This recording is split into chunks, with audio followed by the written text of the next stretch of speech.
You're listening to the WTIM Morning Show.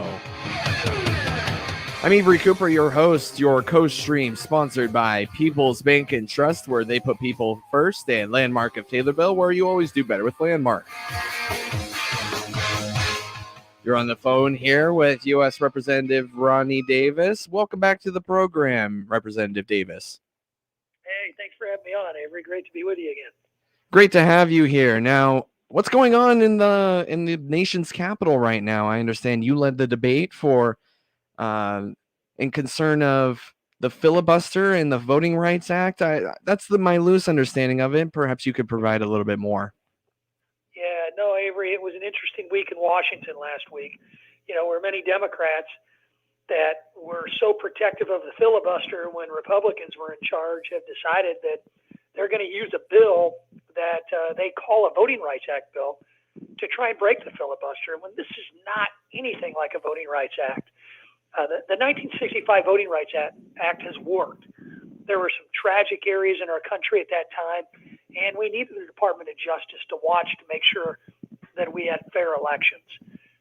But all you have to do is look at the 2020 elections, Avery, and you see that we had record turnout across all demographics, the largest turnout in 120 years, and we still have Democrats in Washington and throughout this country claiming that somehow Republicans are trying to suppress the vote. I mean, I'd like to meet these vote suppressionists because they've done a pretty crappy job of suppressing the votes. I'd like to make sure that they know that they're never going to stop America from being able to exercise our right to vote. But the bill that they're using to call a Voting Rights Act bill, Avery, it actually adds $7.2 million to every member of Congress's campaign. That's absurd. That's not voting rights. And they want to legalize ballot harvesting, a process that's been ripe with fraud. They want to do same-day registration. How about we just let states and localities run the elections the way they see their elections should be run? I mean, the filibuster was a big part of that, right? I'm setting up for another question here. Yeah. No, the filibuster. What the Dems are doing is they're using this bill that I debated on the floor and have debated against now for the last 3 years. It's an election reform bill. They're trying to call it a voting rights bill, and they're trying to use it to get enough senators to break the filibuster. And this just shows you where the Democrats' priorities are, and they wonder why more and more people are voting Republican. Let's back up a little bit. What is the filibuster, for those who may not know? Well, the filibuster is a process in the Senate that requires a 60-vote threshold to reach what they call cloture, which would mean they end debate and they vote on a piece of legislation. The filibuster has been a part of our country's governing history for centuries. And you hear stories about how different members of the Senate stood up and read books during a filibuster. And what it does, it brings attention to the issue that they're trying to bring attention to. And it also makes sure that there's consensus. I mean, that's what our forefathers designed the U.S. Senate to be. They wanted it to be a deliberative body. The House, where I'm at, I mean, we're up for election every 2 years. We're at the mercy of the electorate, and we kind of govern, as to what is popular, on any given day. The Senate is supposed to be that body that slows things down so that we, as a country, don't move too far to the right or too far to the left. And with this Voting Rights Act, the Democrats want to bypass the filibuster and just pass it outright, a simple majority. Is that right? It is absolutely correct. And if they change the process and they set a new precedent in the Senate, what happens is that precedent never goes away. The Democrats did this with judges. Back when they were in charge last during the Obama administration, they decided to be able to use to break a filibuster and have only a 51 vote majority to be able to, or an outright majority, not necessarily 51 votes, but an outright majority to confirm judges. Well, it came back to bite them because the Republicans under President Trump were able to confirm 3 Supreme Court justices with that same precedent being set with just a majority of the votes. We can't do that when it comes to legislating, because otherwise the Senate becomes nothing more than the House, and that's not what our forefathers envisioned. And frankly, that would create somewhat of a boomerang effect for legislating, and I think it would be disastrous. Although, when the Republicans were in charge, I have to admit, I probably said on this show, I wish they would modify those filibuster rules to at least make them have to stand up and give the filibuster. Interesting. I see. So you would maybe modify it so that they'd have to, give the reason as to why they're doing it, or help me understand a little bit better.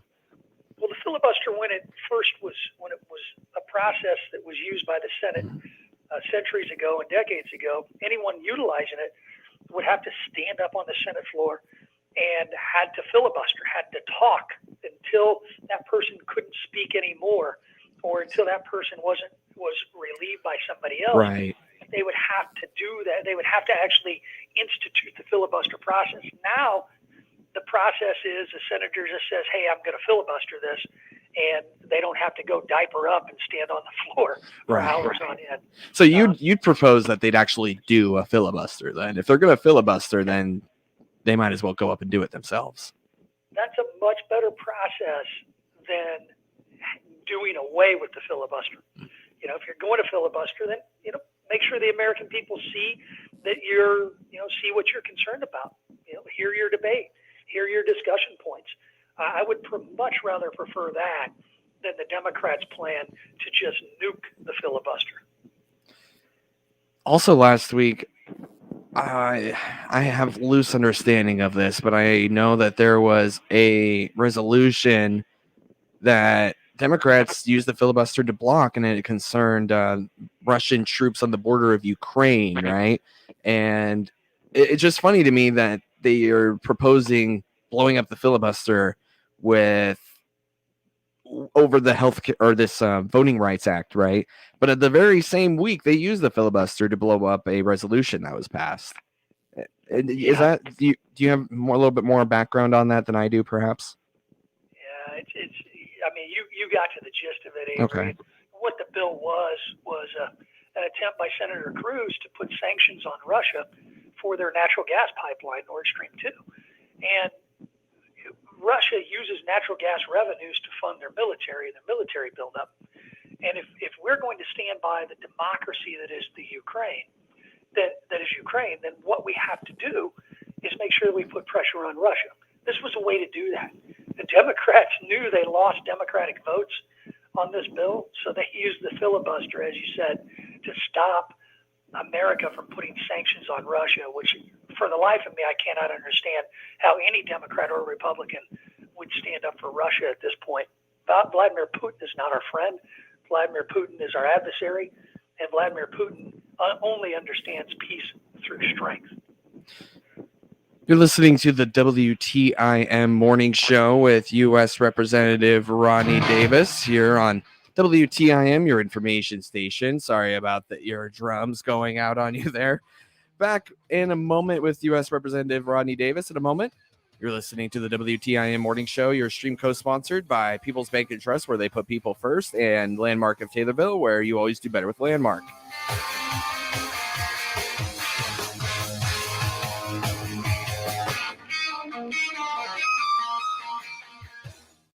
Let's check the markets now on the RFD Radio Network for this Monday. No trading today due to the Martin Luther King Jr. holiday.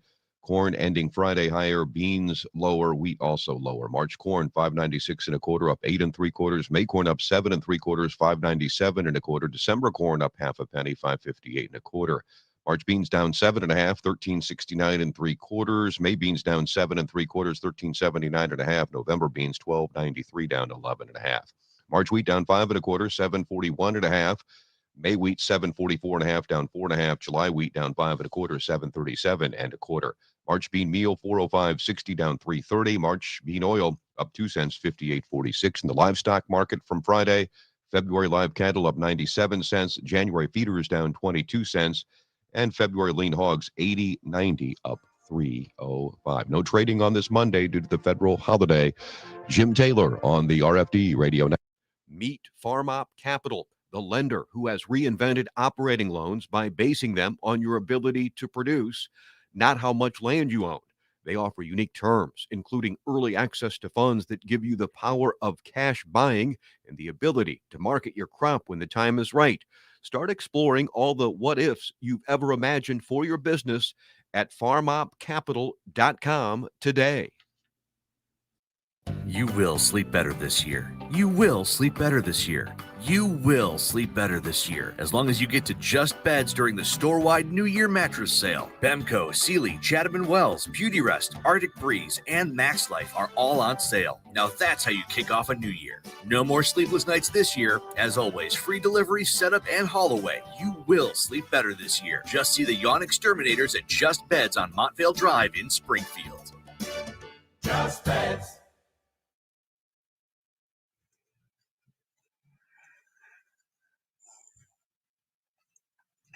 This is Janet from Taylorville Estates. Did you know the chances for falls and colder weather increases significantly after age 65 and dramatically after age 75? We have a solution. Come live with us for the winter. Let us do the cooking, the cleaning, and the laundry. Heck, we'll even shovel the snow if you bring your car.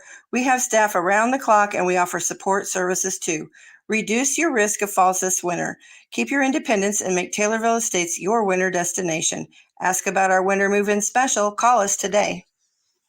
At Central Illinois Outdoors with me, Jared White, we want you to be a part of the program as well via the Archer's Alley Catch of the Week. Each week, we'll select one of your pictures submitted at centralillinoisoutdoors.com and invite you to tell your story of the great outdoors. We're looking for your kid's first catch or even your first big buck. There's a simple, easy form you can fill out on your phone or computer at centralillinoisoutdoors.com. Send us your story, send us your pic. centralillinoisoutdoors.com and the Catch of the Week, brought to you by Archer's Alley, North 22nd Street in Decatur.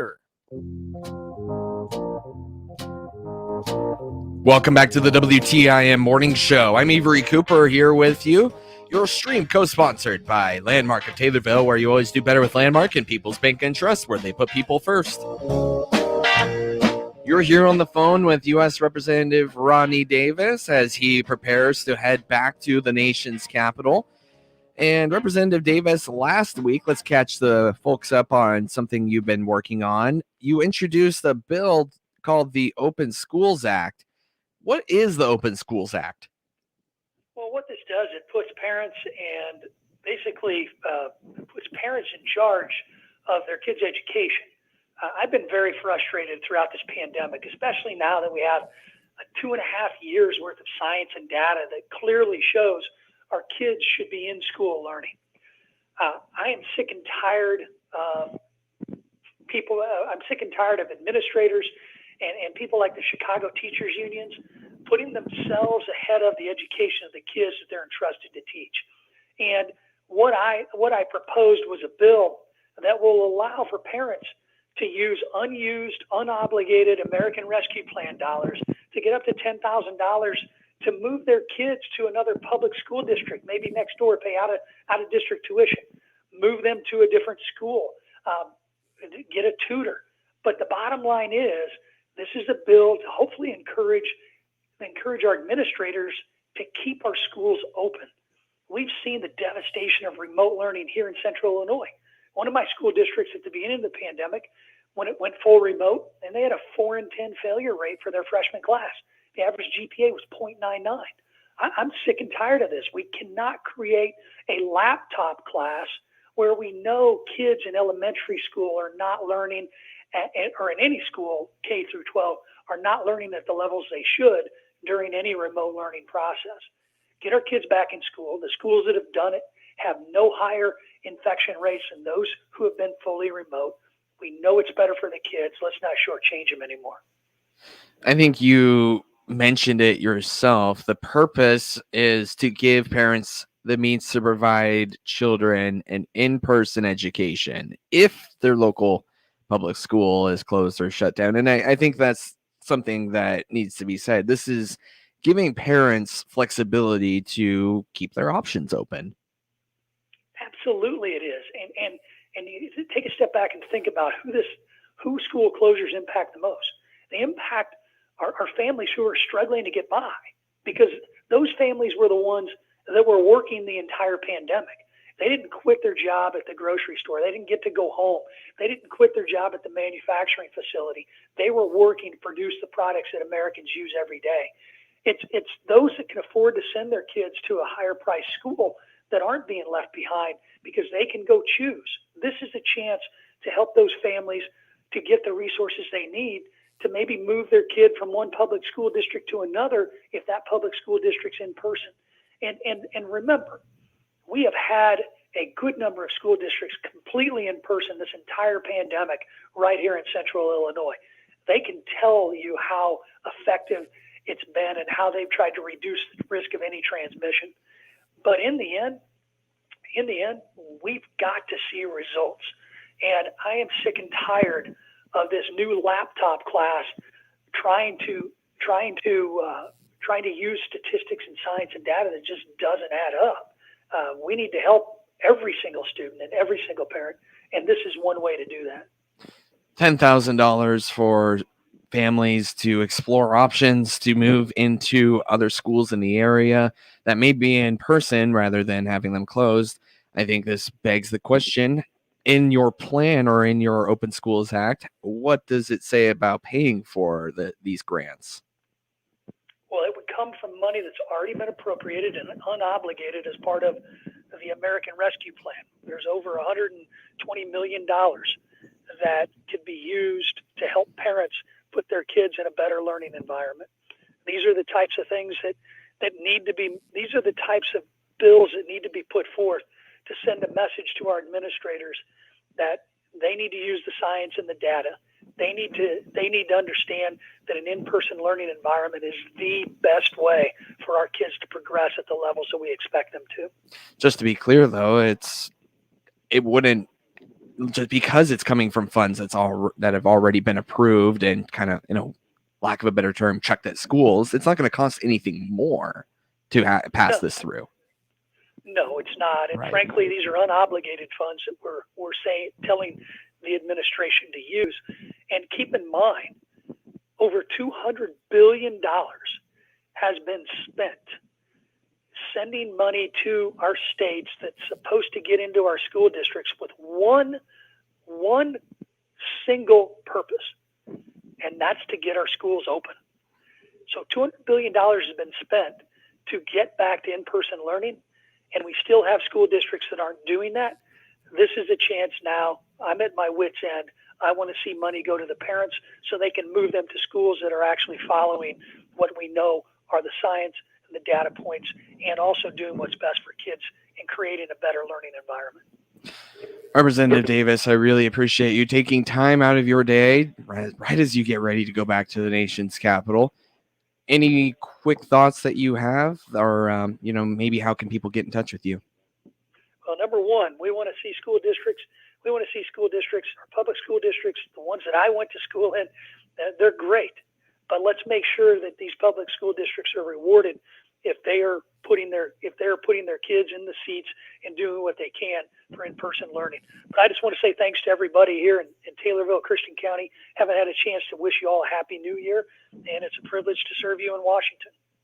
All right. Thank you, Representative Davis. What is your website again for those that want to get in touch with you? RodneyDavis.house.gov. All right. You take care, Representative Davis, and safe travels on the way back to the nation's capital.